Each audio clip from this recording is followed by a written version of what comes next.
Yesu ashimwe,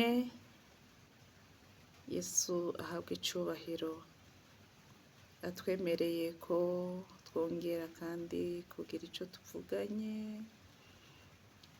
nagira ndabasangize ino ndirimbo numvitanye abana, umunsi umwe ndababwiye nti turirimbe, numva baririmvye iyi ndirimbo, ndiyumvira hiri ndayibura, ngiye kuraba nsanga ni 44 nibo bayinyeretse, ni nabo bayinyigishije, rero yaranyigishije iramfasha, uyu munsi nifuza ko tuyiririmbana nawe iyo uri hose, uriko urayiraba uraza kuririmba, canke se udakunda kuririmba uraza gusoma aya majambo,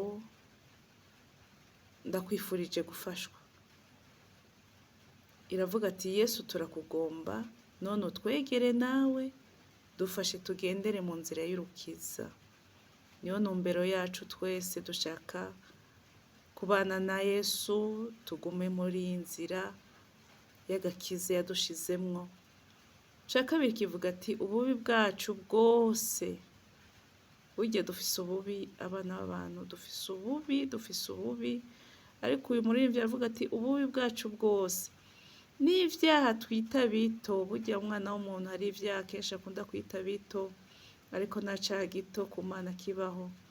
Ati Mwami ubiduharire kubw'amaraso yawe, tujane mu nzira udufate ntitugwe, twige kugukorera, tuze dushike iyo uri. Yesu turakugomba, none utwegere nawe, dufashe tugendere mu nzira y'urukiza. Yesu turakugomba, none utwegere nawe, dufashe tugendere mu nzira y'urukiza.